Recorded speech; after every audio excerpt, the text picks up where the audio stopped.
우리가 이제 저번 시간까지 국권 침탈 과정을 공부했어요. 그렇죠? 그렇다면 우리가 그냥 끝날 것이냐? 그게 아니고 우리는 어떻게 민족 저항을 했느냐? 그것을 한번 보자라는 거죠. 자, 일단 항일 의병운동이에요. 의병, 말 그대로 옳은 병사다라는 거죠. 그래서 항일 의병운동은 어떻게 가느냐? 일단 이것을 보기 전에 우리가 주리론이 있고 주기론이 있습니다. 조선 후기 갑자기 이거 왜 나오냐라는 거죠. 자, 이론을 열심히 공부해서 주리론 같은 경우는 위정척사 사상으로 발전을 한다고 말씀을 드렸고요. 그리고 주기론 같은 경우는 이제 개화지요. 그래서 개혁, 개화 요런 쪽으로 가는 거예요. 실학 요런 쪽. 그렇죠. 위정척사 사상가들 아니되옵니다. 결국에는 이렇게 되는구나. 그래서 항일 의병으로 가게 되고 구한 말에 이 개화사상, 개혁을 외쳤던 사람들은 이렇게 우리가 나라에 힘이 없는 이유는 어디에 있느냐? 우리가 멍청해서 무식해서다라는 거죠. 그래서 우리가 올바르게 알고 들어가자라는 거예요. 그래서 나라를 사랑하는 마음으로 공부를 해서 우리가 이 위기를 극복해야 된다는 쪽으로 갑니다. 그래서 의병운동과 애국개몽운동은 요 주리론, 주리철학, 주기철학에서 찾을 수가 있다라는 거예요. 이렇게 가는 거예요. 그래서 의병운동은 이제 일제강점기에 들어가면요. 아무래도 무장투쟁 쪽으로 가게 되는 것이고, 자, 애국개몽운동 쪽은요. 어느 쪽으로 가냐면 그 외교 노선, 국제 외교로 그 독립을 해야 된다 쪽으로 가게 되는 겁니다. 여기까지 이어지게 되는 거니까 그냥 어디에서 툭하니 의병운동이 전개가 되는 게 아니다라는 거예요. 그러니까 일단 의병운동이라고 하면 양반 유생들이 적극적이겠지요. 을사늑약 반대운동입니다. 그래서 조병세, 이상설 이분들은 이제 상소운동을 전개했고요. 그리고 항일 순국, 그래서 민영환, 조병세 이분들은 이렇게 얘기하죠. 민영환 선생은 경고 대한 2천만 동포 유서를 남기고 자결을 선택합니다. 그렇죠? 그래서 대개 살기를 바라는 사람은 반드시 죽고 죽기를 하는 사람은 이렇게 되니 2천만 동포에게 죽음을 고하노라. 미안하다 내가 먼저 가서 라고 해서 목을 찔러서 자결해버리는 민영환 선생. 자, 그리고 오적 암살단이 있어요. 그래서 나철 오기호. 이 오적은 누구겠어? 을사오적 있죠. 이 을사오적을 처단해야 된다라고 해서 조직한 단체가 등장을 하고요. 장지연의 그 시일야 방송되고 황성신문에 게재를 했었죠. 이렇게 자 봐요. 슬프더다. 저 개 돼지만도 일본 놈들을 이렇게 칭했단 말이죠. 자, 고종은 대한매일신부에 고종이 친서를 게재했죠. 그래서 자 보세요. 을사늑약 무효선언 국서입니다. 대한매일신부에 떡하니 실렸죠. 그렇죠? 그래서 고종의 작성일이 1906년 1월 달인데 신문 게재는 7년 1월 달에 했었다라는 거예요. 내가 승인한 적이 절대 없다라는 내용이죠. 자, 일단은 이제 을사년에 일어난 을사늑약 있죠? 을사늑약의 항거에서 의병이 일어나게 됩니다. 그래서 1906년까지 가거든. 이것을 가지고 병오년. 그래서 을사, 병오, 의병이라고 하는데 우리는 그냥 을사의병이라고 알고 계시면 됩니다.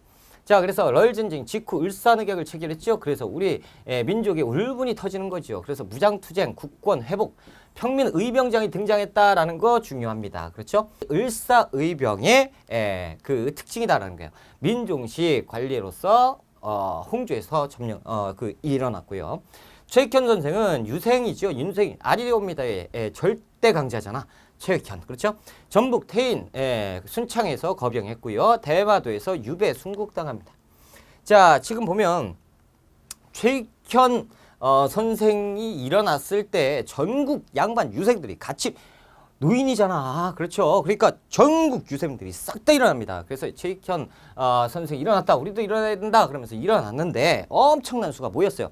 관군하고 맞닥뜨렸습니다. 그러면 수적으로 봤을 때 충분히 그냥 탁 치고 넘어갈 수 있는 건데 그때 모든 사람들은 칼을 버려라 라고 얘기하죠.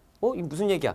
나는 외적을 잡으려고 했지 외적이 아닌 동족을 죽이는 일은 참아 못하겠다. 그래서 무기를 버리고 투항합니다. 그리고 나서 대마도에 유배 가서 그 일본 놈들이 주는 건 아무것도 안 먹겠다. 단식 투쟁을 하다가 아사로 순국하시는 분이 최익현. 자, 그리고 신돌석 평민 의병장이죠. 태백선 호랑입니다.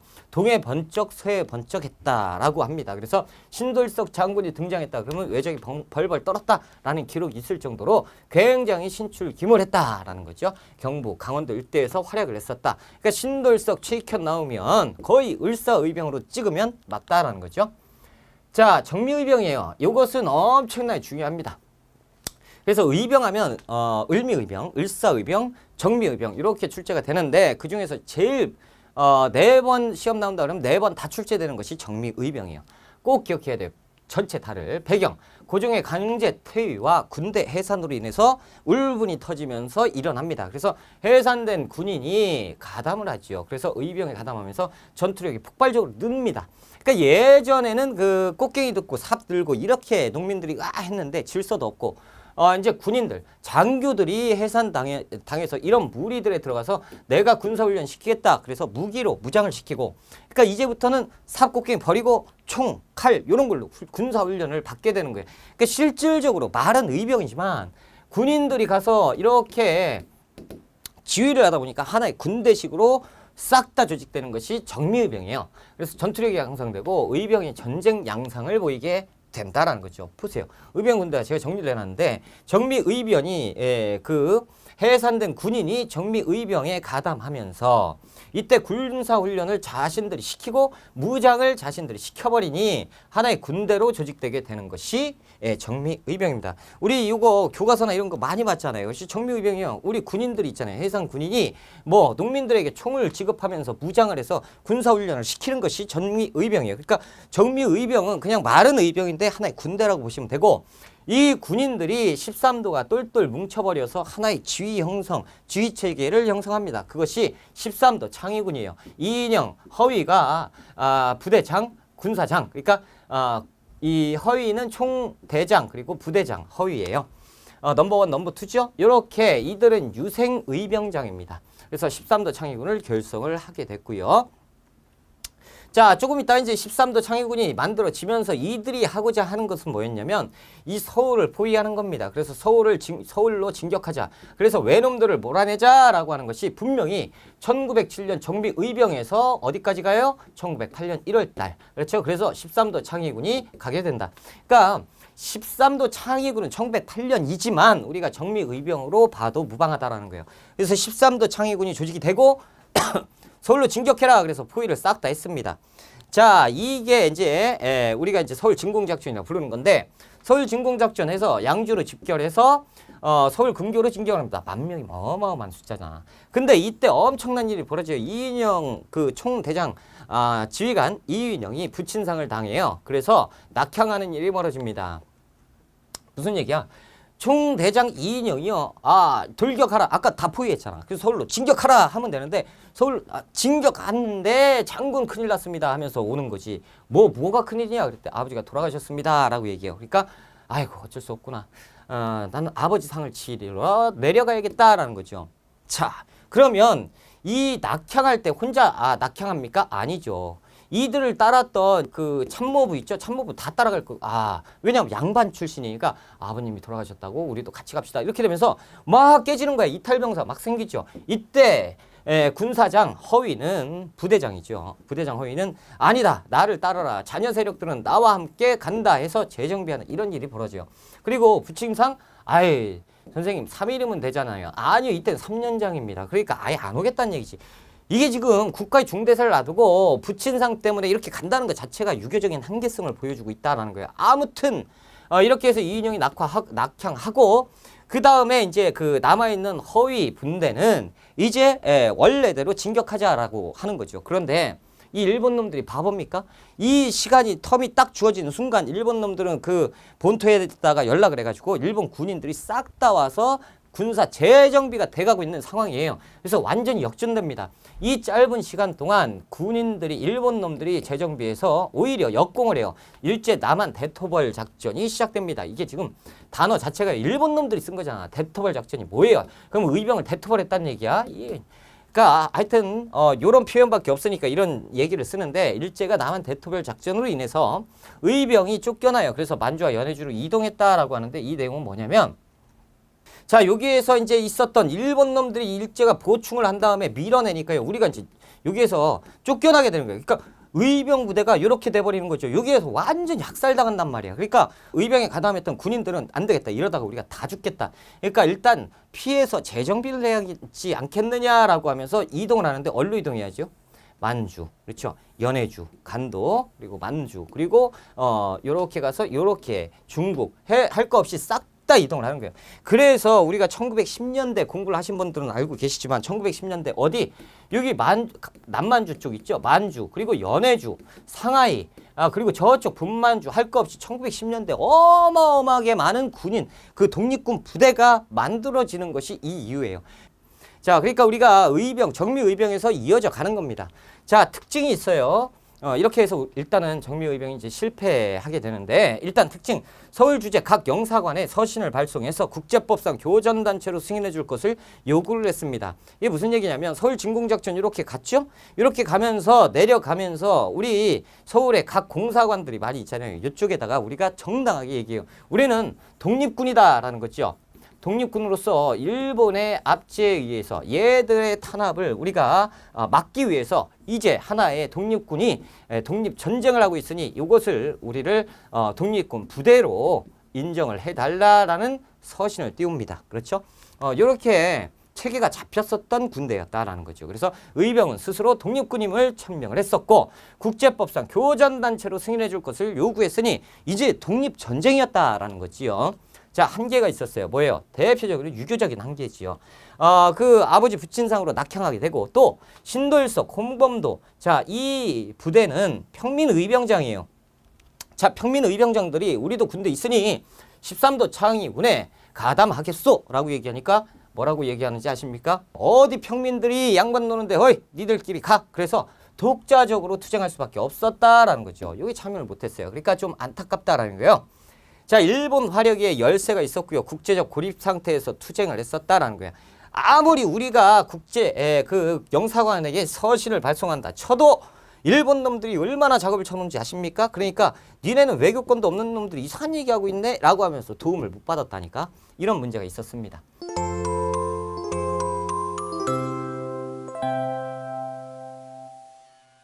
자, 이제 의거 활동인데요. 장인환, 정명훈, 의사 이제 단독 의거 쪽으로 갑니다.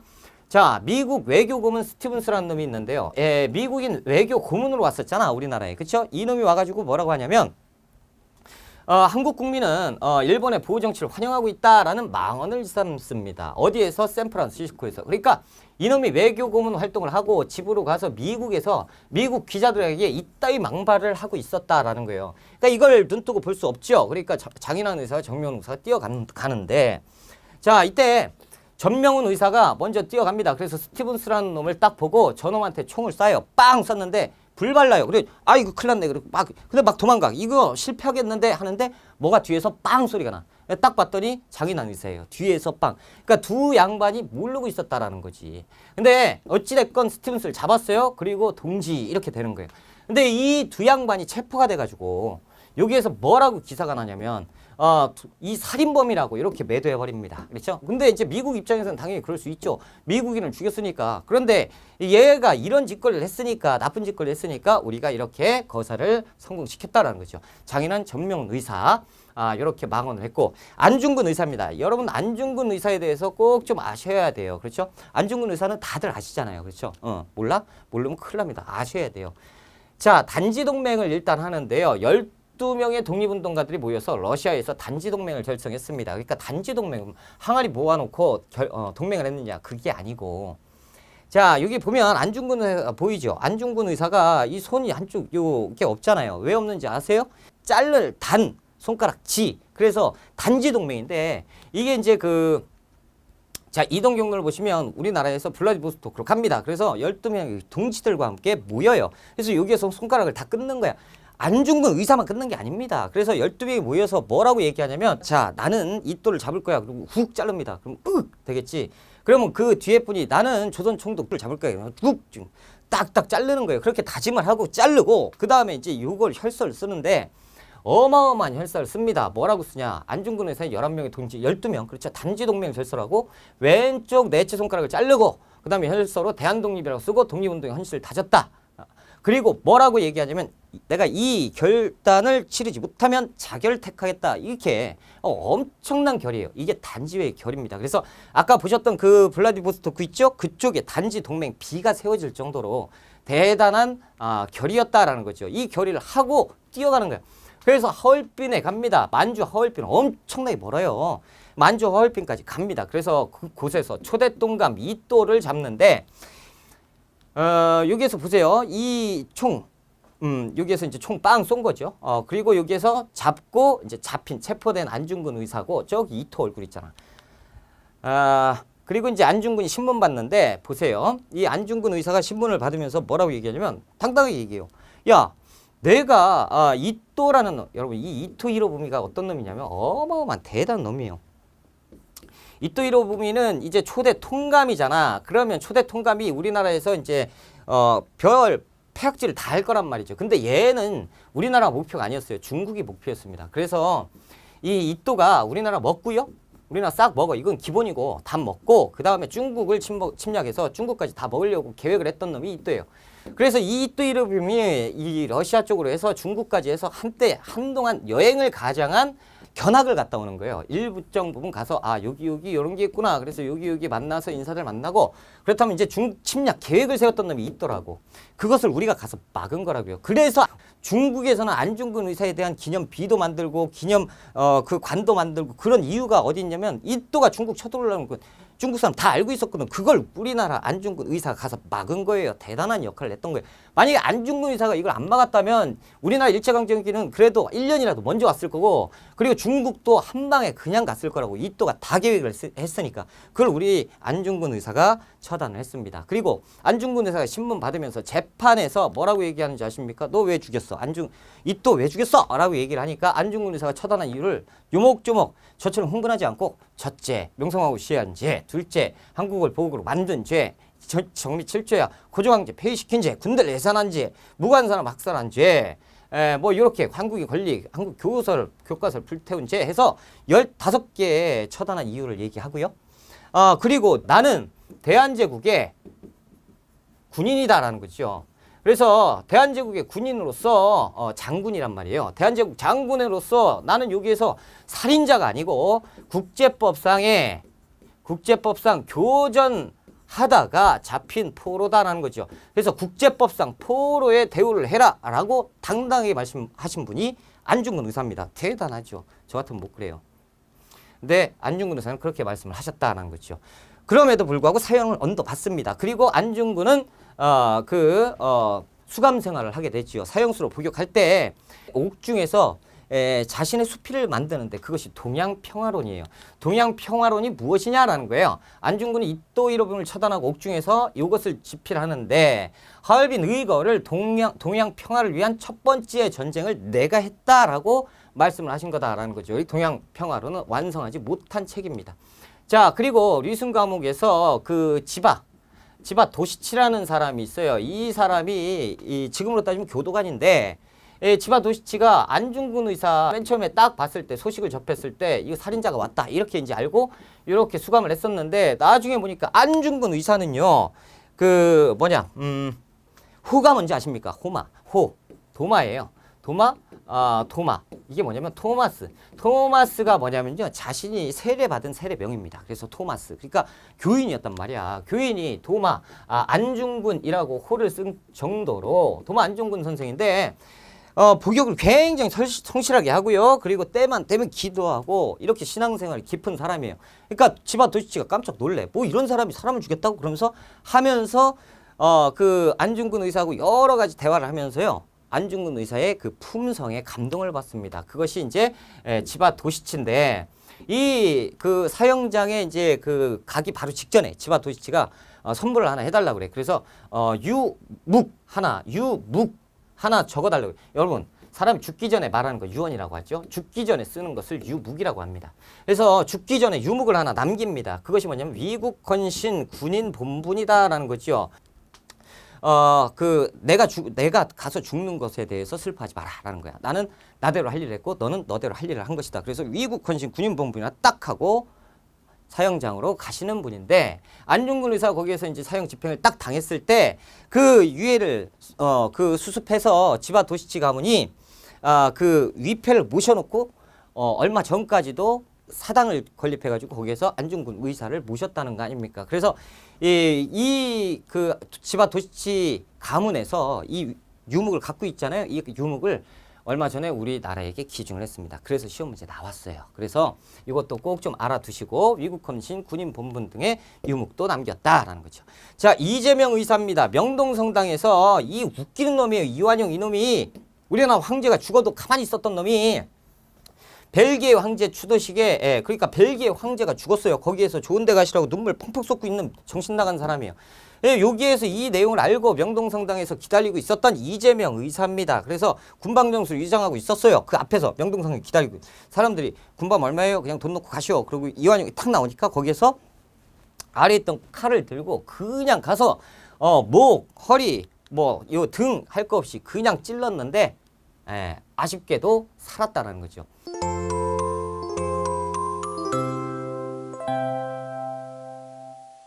애국계몽 운동입니다. 애국계몽 운동. 이제 의병투쟁 쪽에 이 무장투쟁 이쪽을 봤으면 이제 애국계몽 쪽으로 한번 보자라는 거죠. 첫 번째로 보안해입니다. 1904년 보안해인데 송수만 원세성 중심으로 이것은 우리가 다 외웠잖아요. 보안해 하면 1904년 외워야 되고 일본의 황무지 개강권 요구를 저지했다. 요거까지 외웠었고요. 농방회사도 외우라고 제가 말씀드렸습니다. 자, 이제 헌정연구회를 볼게요. 자, 1905년에 헌정연구회인데 예전에 독립협회를 계승했던 단체인데 별로 요거는 시험 문제 나오지 않습니다. 그래서 헌정연구회니까 정치에 대해서 연구를 하는 거겠잖아요. 그렇죠? 의회 설립을 통한 입헌정치 체제를 수립하려고 했었다라는 거. 요거 하나 알아두시고요. 자, 헌정연구회 됐어요. 자, 그리고 여기에 해체, 일진회 있죠. 일진회가 뭐 하는 놈들이라고 그랬어요? 매국노들이 모인 단체입니다. 이 일진회를 규탄하다 해산당했어요. 그래서 헌정연구회 하면 딱 두 개만 아시면 돼요. 세 개. 연도 알아야 되고, 그리고 입헌정치 알아야 되고, 일진회 반대하다 해산. 이렇게만 아시면 됩니다. 자, 대한자강회인데요. 대한자강회는 이 헌정연구회를 계승한 단체입니다. 그래서 헌정연구회를 계승해서 사회단체 언론 주축으로 창립됐고 활동은 여러 가지 애국계몽 활동을 했고요. 해체가 중요해요. 고종의 강제퇴위 반대운동입니다. 그래서 고종이 강제퇴위 당할 때 이것을 반대운동을 전개했던 단체가 어디냐? 대한자강회. 그래서 헌정연구회 다음에 대한자강회 1906년 단체입니다. 그래서 군대 예산 반대운동을 했고 그리고 우리가 방금 보셨다시피 뭡니까? 대한자강회 월보가 있어요. 요거 대한자강회라고 써 있잖아. 그리고 대한자강회 지지서. 그래서 요거는 지지서는 시험 문제 나오면 너무 쉬워요. 왜? 자강 다 나옵니다. 계속 자강 어쩌고 자강 이렇게 나오니까 문제 푸는데 도움이 많이 될 거예요. 그래서 이 뭐 지금 내용 보면 굉장히 어렵지만 우리는 뭐예요? 요 내용인지 알 수 있다라는 거예요. 교육 관련한 자강이면 대한자강회 1906년. 그래서 대한자강회는 무엇을 했다? 일제 고종퇴위 일제의 고종 강제퇴위 반대운동에 참여하다가 해산당했다라는 거. 그리고 이 단체가요. 대한협회로 계승되는데요. 대한협회는 시험 문제 안 나옵니다. 왜냐하면 기분 나빠서요. 1907년에 대한자강회를 계승한 대한협회가 점차 친일화돼요. 그래서 회장 윤유정이라는 놈이 뭐라고 얘기하는지 아십니까? 이로 보면 굉장히 좋은 사람이라고 극찬하고 있어요. 그래서 이 시험 문제는 안 나와요. 그래서 우리가 시험 문제 나올 때는 대한자강회 그리고 대한자강회, 보안회, 헌정연구회 순으로 시험 문제 나온다라는 거죠. 자, 그리고 절대 잊어버리서는 안 되는 게 신민회입니다. 신민회 모른다 그러면 공부 안 한 거고 우리가 신민회 모르면 절대 안 돼요. 자, 1907년에 만들어지고요. 1911년까지 활동을 합니다. 그래서 안창호, 양기탁, 이동희, 신채호 뿐만 아니고 우리가 알고 있는 대부분의 독립운동가들은 여기에 소속돼 있다라고 보시면 돼요. 그래서 민족운동가들의 항일 비밀결사로 조직이 됩니다. 안창호, 양기탁, 그리고 이동희 선생님이 여기 얼굴에 나와 있다라는 거죠. 자, 이분들이 여기에서 이제 다 모여가지고 어떻게 하느냐? 독립운동을 하는데, 그러니까 신민회가 없었으면 우리 이 나라 독립운동이 한참 늦어졌을 거라는 거예요. 우리가 알고 있는 모든 독립운동가들이 여기에서 다 시작을 했어요. 그래서 독립운동의 시작이 신민회. 그래서 신민회가 시험 문제 무조건 나오는 겁니다. 4번 시험 보면 3.8번 나오니까 무조건 나온다 보셔야 돼요. 자, 목표 실력 양성을 통한 국권 회복과 공화 정치였습니다. 그렇죠? 그리고 비밀 결사예요. 왜요? 자, 봐봐. 언제예요? 1910년이잖아. 그러니까 1910년은 이게 튀어나오면 안 돼요. 일본 놈들이 가만 놔두겠어. 그러니까 우리가 비밀로 조직할 수밖에 없었다라는 거예요. 공화정책, 근대적 국가 수립을 만들었다라는 거죠. 신민의 취지서 한번 보시고요. 활동 내용은 국내와 국외로 나뉘는데 간단합니다. 자, 민족교육을 실시해요. 교육. 그래서 대성학교, 오상학교 우리 공부 다 했던 거예요. 대성학교 그리고 오상학교 이렇게 만들어서 누구? 인재를 육성합니다. 그래서 인재를 육성하니까 공부를 시켜서 굉장히 똑똑한 사람들 많이 배출을 하죠. 그 다음에 어디로 보내냐면 만주로 보내요. 만주로 보내고 자, 그리고 한편으로는 산업을 육성시킵니다. 그래서 자기회사, 태극서관이라는 회사를 만들어요. 회사. 그래서 이렇게 독립자금을 만듭니다. 그래서 돈을 만들었다는 얘기죠. 그리고 어디로 보내요? 만주로 보냅니다. 자, 그럼 어떻게 되냐면 이렇게 머리 좋고 똑똑한 사람들이 만주로 가서요. 독립활동을 하고 독립운동을 하면서 독립군 교관으로 활동해요. 왜? 무장투쟁으로서 돈까지 지원해 줍니다. 그러니까 이렇게 하면서 군대를 양성하기 시작하는 것이 신민의 활동이에요. 그래서 자, 국외 만주에 독립운동 기지를 건설하는데 신흥강습소를 설립합니다. 자, 신흥강습소라고 하는 것은 이렇게 이제 신흥강습소라고 써놨어요. 자, 당시가 신흥강습소는 1911년입니다. 그러니까 이 아무리 만주 지역이라고 해도 일본 놈들의 서술이 18을 그게 신흥강습소를 만든 거예요. 그러니까 남들이 딱 봤을 때는 학교 같잖아. 그렇죠? 그런데 그 뒤에 가면 무관학교가 있습니다. 그래서 실질적으로 무관학교 요 안에 울타리는 밖에는 신흥강습소라고 해놨지만 그 안에서는 무관학교 장교를 양성하는 이 독립군 장교를 양성하는 무관들을 양성하는 학교가 있었다라는 거예요. 그래서 1911년에 신흥강습소와 신흥무관학교가 만들어졌는데요. 이 신흥강습소를 없애고 신흥무관학교를 앞에다 이렇게 전면에 내세운 거는 1919년입니다. 요거까지는 알 필요는 없어요. 그런데 우리가 시험에서 나올 때 신민회가 만주에다가 독립운동 기지를 만들었는데 그 이름이 무엇이냐라고 하면 신흥무관학교라고 해도 됩니다. 그래서 만주에 독립운동 기지를 건설했다. 신흥강습소 이퀄 신흥무관학교를 만들었다라고 해도 맞는 거로 보시면 됩니다. 자, 해사는 일제가 백오인 사건을 만드는데요. 이 백오인 사건은 뭐냐면 안학사건이 기준이 됩니다. 이 안학군에 안명근이라는 안명근이라는 사람이 있었는데 안명근은 누구냐면 안중근의 사촌 동생입니다. 그래서 안중근의 사촌 동생 안명근이 모금운동을 하는데 이 일본 놈들이 가만히 있어봐. 저 모금운동 해가지고 독립군 장교 만들고 막 이거 다 아는데 저거 잡을 수는 없고 그러다가 이것을 날조해버려요. 어떻게? 데라우치 당시에 조선 총독 있죠? 조선 총독을 암살하려고 하는구나 라고 해서 이 모금운동은 데라우치 총독 암살 사건에 관련돼 있네 라고 하면서 일제가 날조해요. 그래서 안학군 중심, 왜냐면 그 동네에서 모금운동 했거든. 그래서 안학군을 중심으로 해서 황해도 중사 600여 명, 이게 말이 돼요. 600여 명을 다 검거합니다. 그러니까 웬만한 독립운동가들, 우리 머릿속에 있는 독립운동가들이 싹 다 체포돼요. 이게 안학사건이에요. 안학사건. 이 안학사건 이후에 이 600명 중에서 일제는 122명을 기소합니다. 그 중에 105명이 유죄 판결을 받았어요. 그래서 105명에 대한 사건, 이걸 가지고 백오인 사건이라고 부르는데 105명 대부분이 신민의 회원이었습니다. 이게 백오인 사건이에요. 그런데 나중에 항소해가지고 딱 보니까 뭐야 이거 아무것도 아니네 그러면서 다 무죄로 석방돼요. 근데 무죄로 석방된 게 중요한 게 아니죠. 지금 1911년에 이게 1911년에 있었던 사건이잖아요. 백오인 사건이 1911년 사건인데 1913년까지 신민회가 돌 수 있습니까? 다 잡혀갔는데 못 돌아요. 그래서 이게 자연스럽게 와야 되는 것이 백오인 사건이에요. 이렇게. 그래서 신민회는 이 백오인 사건으로 해산되게 되었다는 거죠. 기타 교육운동, 국권회복을 위한 교육 운동, 서북학회, 기호흥학회 이런 것들이 있는데 뭐 그런 것들이 있구나라는 거예요. 자, 그래서 실력 양성 운동으로 계승되게 되고 일본의 방해 뭐 이런 것들이 있었다라는 거죠.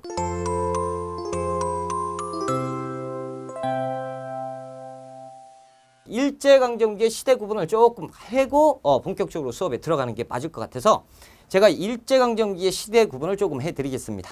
아주 쉽고 깔끔하게 설명을 해드릴게요. 우리나라 그 일제강점기는요, 총 3개로 구성이 되어 있어요. 시기를 3개로 나눕니다. 1910년부터 1919년까지 헌병이 무단으로 통치하는 헌병 무단 통치가 있었고 1919년부터 31년까지 얘들은 문화적으로 통치하겠다 하는 문화 통치가 있었습니다. 그리고 1931년부터 1945년까지 우리 민족을 싸그리 말살시키겠다는 민족 말살 통치가 있었어요. 도대체 이건 많이 들었고 단순히 외웠는데 뭔 차이가 있느냐라고 하시는 분들이 계셔서 제가 말씀을 드리겠습니다. 자, 일단 1910년대 들어갑시다. 이 아래 거 볼 필요 없어요. 1910년대 일본 놈들이 헌병들이 들어왔어요. 이유는 뭐였죠? 자, 이 조선에, 그렇죠? 이 한국에 모든 군인이건 경찰이건 뭐 이런 것들이 없으니까 우리 헌병이 일단 들어가서 국방을 지켜주겠다. 라는 명목하에 군인들이 싹 다 들어와요. 그것도 군인을 잡는 헌병이 들어와. 그래서 헌병들이 와서 싹 다 포위하고 그 다음에 헌병대를 만들죠. 헌병대에서 뭐 등본도 떼주고 다 해요. 이런 세상입니다. 그러니까 1910년 무장한 군인들이 우리 그 곳곳에 경찰서, 뭐 시청, 도청 할 거 없이 경찰서, 군대 다 장악해서 헌병들이 지휘 감독을 한다라는 거죠. 그리고 이때 당시에는 조선 총독이 행정, 사법 모든 것들을 다 해요. 이 총독은 누가 임명하는 거냐면 일본 왕이 임명합니다. 일본 왕이 직접 그 포스타 있죠? 포스타, 3스타 포스타 별 4개짜리 대장 중에서 뽑아요. 이거 완전히 살벌한 놈 뽑는 거야. 그래서 완전 군인들이 와서 왕이 야 너는 조선의 왕이야. 내가 임명해줄게. 그것이 총독이에요. 그럼 조선 총독이 옵니다. 조선 총독이 모든 걸 다 하는 거예요. 다 장악하고. 그래서 헌병 경찰체, 헌병이 경찰까지 다 봅니다. 그 다음에 이 헌병들에게 무한한 권리를 줘요. 그게 뭐냐면 태형령이에요. 태형은 그냥 그냥 묶어놓고 아무데나 그냥 패버릴 수 있는 권리가 태형이에요. 자, 이 태형이고 그리고 직결 심판권이에요. 이거 엄청 살벌한 건데 잘못을 했어요. 그러면 원래 우리가 잘못하면 법원 가서 재판 받죠. 판사한테 재판 받고 형량 나오고 그래서 교도소에서 형량 채우고 나오든가 뭐 이런 것들인데 그 절차를 싹 다 무시하는 거예요. 말 그대로 즉시 결정할 수 있는 심판권이에요. 누가 가져요? 헌병이 갖습니다. 그러니까 헌병대가 이제 길 가다가 한국 사람 딱 만나면 기분 나쁘면 마음대로 펼 수가 있어요. 야, 나 쳐다봤어. 아니 제가 언제 쳐다봤어? 덤벼. 지금 공권력한테 덤비는 거야. 이거 경우 없네. 아니 그게 아니고 말대꾸까지 해. 너 안 되겠다. 너는 태형으로 좀 다스려야겠다. 태형 50대에 처한다. 이렇게 되는 거야. 그러면 그 자리에서 그냥 두드러 팰 수가 있었습니다. 원래는 자 가서 그 헌병대에 가가지고 끈을 묶어서 그냥 패는 건데 상관없어요. 그 자리에서 그냥 직결 심판해가지고 패버리면 되는 겁니다. 왜? 아무도 뭐라 할 사람이 없어요. 왜? 일본 놈들이 마음대로 할 수 있는 시기니까. 그러니까 이때는 엄청나게 살벌했던 시기죠. 헌병들이 그냥 막 할거 하면서 한국 사람들이 거기에서 뭐 어쩌고 저쩌고 하면 그냥 그 자리에서 패대기 치고 막 개머리판으로 찍고 입술 터져도 그냥 하고 피투성이 돼도 막 패고 이런 일이 가능했던 것이 1910년대예요. 그러니까 1910년대는 우리가 비밀적으로 할 수밖에 없어요. 독립운동을 하려고 그러면 비밀적으로 해야 돼요. 왜냐하면 드러나는 순간 그대로 죽여버리거든. 그러니까 우리가 1910년대는 조용히 참자 이렇게 되는데 너무 심각하니까 1919년 우리가 약 10년 동안 버텼어요. 그래 이거 도저히 안 되겠다. 그래서 우리가 그냥 못 참겠다 그래서 전국적으로 3.1 만세운동이 전개가 된 겁니다. 대한독립 만세, 조선독립 만세 이걸 외친 거예요. 그랬더니 이놈들이 어떻게 했죠? 다 모여가지고 겁먹었어. 3.1운동 무서워. 이게 아니고 어떻게 했습니까? 싹 다 모아가지고 총질해가지고 우리 백성들 싹 다 죽인 거 아닙니까? 대학살을 자행한 거예요. 3월 1일 날은 사람들이 무수히 많은 사람들이 싹 다 죽었습니다. 그것도 대낮에 한복판에서 도로 한복판에서 어마어마하게 죽었어요. 자 그렇다면 그 당시에 외신들이 없을 것 같아요? 있지요. 그러니까 그게 어마막지하단 말이에요. 그러니까 파란 눈의 기자들이 본토에다 알리고 그러니까 저 국제적으로 외신들의 신문에 3월 1일 1919년 3월 1일 날 이런 일이 있었다 조선에서 그러면서 막 비판 기사가 쏟아져 나오니까 일본 놈들이 전 세계적으로 고립 상태에 빠져버리는 거예요. 그러니까 전 세계에서 야 일본 그래 식민지 좋다 이거야 인정할 수 있어. 그런데 이렇게 비인간적으로 식민 통치하는 거는 몰랐다. 니들 사람도 아니다. 그러면서 니들 이따구로 하면 우리는 니들하고 뭐 일 못해. 그러면서 경제적인 제재가 들어가고 막 그래버리는 거야. 그러니까 일본 놈들이 깜짝 놀라죠. 그래서 이게 안 되겠다. 야 얘들아 잘 들어봐. 이게 말이지 우리가 일부러 그런 게 아니고 완전 실수였어. 그리고 거기에서 당황해가지고 막 쏟아보니까 사람들 잡아버린 거지. 미안해. 우리가 원래 이런 민족이 아니야. 그래서 앞으로는 굉장히 문화적으로 통치할게. 한 번만 믿어줘. 이런 일이 벌어지는 거예요. 그래서 기만적 문화 통치라고 하는 겁니다. 이때 1920년대 19년 3월 1일 이후에는 얘들이 어떠한 여러 가지 국제적으로 고립되고 경제 제재가 닥치고 그러다 보니까 얘들이 이제 전 세계의 눈을 속이기 시작하는 거예요. 그래서 길거리에서 1920년대는 10년대처럼 막 피투성이가 되고 이런 기능은 없었어요. 그래서 얘들이 뭐를 하냐면 보통 경찰제를 합니다. 이 헌병이 군인이 통치를 하니까 이런 문제가 생겼구나. 그래서 보통 경찰, 군인들 싹 다 모아요. 자, 얘들아. 이제부터 우리나라에 경찰이 군인하고 이렇게 하는 건 아니다. 별개로 할 거다. 그러니까 보통 경찰로 바꾼다. 그 앞에 있는 그 경찰복 입어. 이렇게 되는 거예요. 그러니까 헌병들이 옷만 갈아입은 거야. 그게 이제 보통 경찰제가 되고요. 그리고 나서 뭐라고 얘기하는지 압니까? 야, 조선아.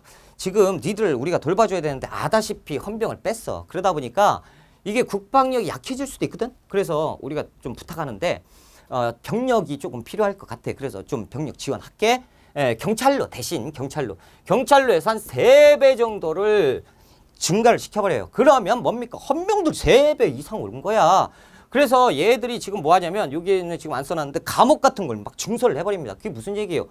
아니 문화적으로 통치한다면 감옥 같은 게 필요가 없어야지요. 좀 풀어주고 그래야지. 근데 그게 아니고 이제 20년대는 이런 상황이에요. 애들이 눈치를 보죠. 일본 놈들이 길가에서 막 두드러 패지는 못해요. 그러니까 이제 딱 쳐다봐.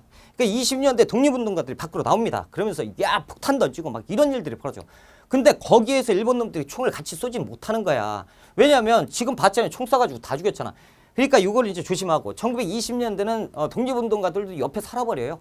그러니까 이제 일본 놈들이 짜증 나는 거지. 저걸 잡고 싶은데 그냥 잡을 수는 없고 명분이 있어야 하잖아.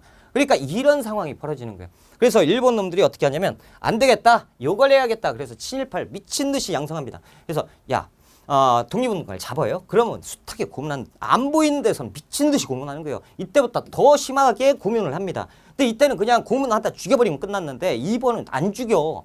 차라리 죽는 고통이 더 나을 정도로 고문을 해요. 막 미친 듯이 고문한 다음에 뭐라고 얘기하냐면 야 생각해봤더니 너는 정말 착한 사람이야. 근데 너 뒤에 누가 시켰잖아. 네 친구한테 속아서 이렇게 된 거잖아. 다 알고 있어 네 마음. 그러니까 누가 그랬는지만 얘기해. 그러면 야 이런 거 너 힘들지 않냐? 죽고 싶어? 그러니까 이제 변절자들이 생기는 거예요. 그러면서 사실은 누가 그랬어요. 안 그랬는데 왜? 밝혀야 내가 죽지 않거든. 이렇게 친일파 양성 민족 분열책을 시작했던 것이 문화통치입니다. 1920년대 조선 총독부 총독이 뭐라고 얘기하냐면 우리의 당면 과제는 전부 다 친일화 시키는 거다. 그러니까 부자들은 부자대로 어떠한 제재, 경제 제재를 풀어라. 그리고 친일화 시키고 독립투사들 잡히면 독립투사들한테 이거저거 다 꼬치꼬치 해먹고 함부로 패지 말고 친일화를 시켜라. 그래서 친일파를 양성하는 게 이들의 1920년대 목표였어요. 그러니까 실질적으로 1910년대는 우리가 일본 놈들만 피하면 됐지만 1920년대는 우리 민족끼리 피해야 된다니까. 이런 분열책을 만든 것이 1920년대입니다. 그리고 1920년대 후반으로 가면 갈수록 얘들이 이대로 끝나서 문화적으로 계속 통치할 것 같아요? 아니요. 얘들이 원래부터 중국을 침략하려고 했던 마음을 가지고 있었던 민족이고 이토 히로부미가 이걸 실현하려다가 안중근 의사한테 막혀가지고 끝난 거고 그것이 30년대 가가지고 1930년대 그러니까 30년 뒤에 이것이 드러나게 되는 건데 1920년대 일제는 전 세계한테 한번 기가 눌렸습니다. 그렇죠? 3.1운동 때. 그 다음부터 얘들이 뭐 하냐면 미친 듯이 전쟁 준비를 해요. 그래 내가 기죽은 척했지만 속으로는 니들 다 죽여버릴 거야. 이 생각을 합니다. 그러다가 결국에는 팍 꽂힌 게 1920년대 후반에 세계 공황이 터져요. 경제 공황이 빵 터집니다. 그러니까 이제 일본 정부에서 와 이거 어떻게 하냐. 이거 정부 경제가 완전 마비 상태네. 막 이러고 있을 때 니들 정치 엉망을 했네 하는 군부 세력들이 등장을 해가지고 군사 쿠데타가 일어납니다. 그러니까 싹 다 하고 다시 막부 정권이 들어서요. 그러니까 군인들이 딱 들어오면서 한다는 소리가 전체주의입니다. 뭐냐면 얘들아 우리 일본 국민들은 절대적으로 그 성실한 사람들이야. 그런데 받지 않냐? 이 경제 공황, 세계 공황이 왜 터진 거지? 우리가 잘못했냐? 아니다 이거지. 전 세계에 쟤들이 잘못해놓고 왜 피해를 우리가 보느냐 이거야. 우리는 굉장히 열심히 그때그때 일을 했을 그런 성실함밖에 잘못한 게 없는데 쟤들이 잘못한 거 아니야. 옳소. 그러니 이제부터 착실하게 전쟁 준비를 해서 우리가 공격을 하자. 그래서 제일 잘못해서 경제적으로 제일 못되게 한 나라를 공격해서 그 나라의 돈 같은 거 있죠? 재산, 경제력을 가지고 오자.